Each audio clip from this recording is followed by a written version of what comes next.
Doctor साहब, अगली खबर का ताल्लुक सूद से है और पाकिस्तान से है।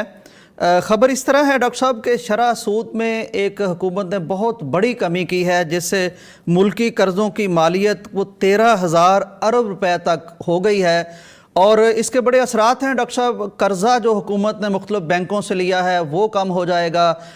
आम आदमी के लिए बड़ा एक रिलीफ का मामला बना है। फिर इससे ये भी होगा कि जब शरह सूद कम होता है तो वो लोग जो बैंकों में पैसे रख के तो उस पर वो जो ले रहे होते हैं सूद, वो भी इसको निकाल के मुख्तलिफ जगह पर इन्वेस्ट करना शुरू करते हैं, तो मुल्क की तरक्की शुरू होती है।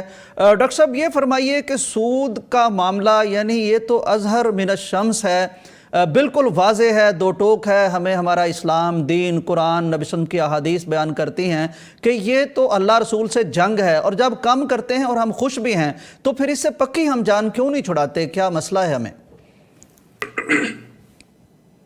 देखें, आपने कुरान हदीस की बात की और इसमें आप पाकिस्तान के आइन को भी शामिल कर लीजिए कि पाकिस्तान के आइन में भी जो है वो सूद के खिलाफ ये कहा गया है कि ये सूद आहिस्ता आहिस्ता खत्म कर दिया जाएगा। बिल्कुल डॉक्टर साहब, और अभी 26वीं तरमीम में फिर इसका इआदा किया गया है और टाइम फ्रेम तय किया गया।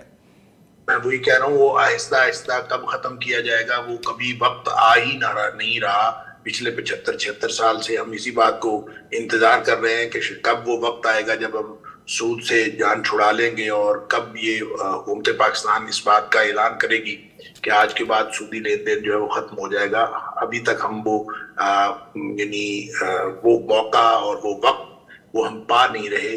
अब अंदाजा कीजिए कि 26वीं तरमीम में उस सूद को, जो अगरचे जिस पर हमने बात भी की थी, जिस पर जो फेडरल शरीयत कोर्ट का जो फैसला था, जो 2022 में उन्होंने फैसला किया था, 2025 तक जो है इसको कर लिया जाएगा, इम्प्लीमेंट कर दिया जाएगा और सूद को खत्म कर दिया जाएगा। अब वो जो फैसला है उसको मजीद मुअख्खर कर दिया गया है, गोया डेट और बढ़ा दी गई है 26वीं तरमीम में कि फिलहाल जो है हम सूद को खत्म करने नहीं जा रहे, और जब वो वक्त आएगा जिसका इआदा 26वीं तरमीम में किया गया है तो उसके बाद हम क्या करेंगे और अमलन हम उसको खत्म करने के लिए तैयार होंगे कि नहीं होंगे, ये बिल्कुल इसका ये तो वक्त बताएगा। और फौरी तौर पर हम यही समझ सकते हैं कि डिलेइंग टैक्टिक्स बहरहाल हमारी गवर्नमेंट जो है इसको करती रहती है। और जहां तक बात है शरह सूद की कमी की या ज्यादती की, ये एक मुस्तकिल फिनोमिना है। गवर्नमेंट्स जब आती हैं तो अपनी इकोनॉमी को संभाला देने के लिए बाज़ औक़ात शरह सूद में इजाफा करते हैं, और बाज़ औक़ात यानी उसमें शरह सूद में इजाफा करने का मकसद ये होता है कि लोग जो है वो ज़्यादा से ज़्यादा बैंकों के अंदर पैसा रखें और बाहर से इन्वेस्टमेंट आए, और वो उस शरह सूद को यानी इख्तियार करने की वजह से यानी मईशत को थोड़ा संभाला मिले। और फिर जब गवर्नमेंट ये समझती है कि मईशत किसी हद तक संभली हुई है और मामलात जो है वो बेहतरी की तरफ जा रहे हैं, तो वो फिर शरह सूद में कमी कर देते हैं।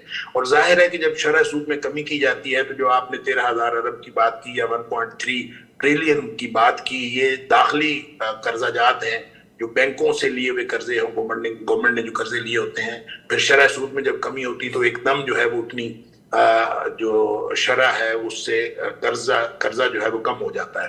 तो ये एक मुस्तकिल प्रोसेस है। आप अगर पिछले 10 साल का तजिया करें, मैं तो कोई इकोनॉमिस्ट नहीं हूँ, माहिर इक्तिसादियात नहीं हूँ, लेकिन इसके बावजूद अगर आप यानी निगाह रखें कि गवर्नमेंट जो कुछ कर रही होती है और पिछले 10 सालों में कितनी दफा शरह सूद में कमी की गई है और कितनी दफा शरह सूद में इजाफा किया गया है, अगर आप उसका अंदाजा करें और जायजा लें तो ऐसे समझ आएगी कि ये तो शायद एक मुस्तकिल प्रोसेस है। हर 2-4 साल बाद जो है वो शरह सूद में कमी होती है, कभी इजाफा होता है और एक ट्रेंड चलता है कभी इजाफे की तरफ और कभी कमी की तरफ। लेकिन बहरहाल शरह सूद में कमी की वजह से न सिर्फ ये कि गवर्नमेंट के ऊपर 1.3 ट्रिलियन जो रुपए के जो कर्जा जात हैं उसकी कमी वाक़ई हुई है, बल्कि इसके साथ साथ वो लोग भी जो जिन लोगों ने इन्वेस्टमेंट्स की हुई हैं और उनको जो पेमेंट्स करनी है उसके अंदर भी कमी वाक़ई हुई है।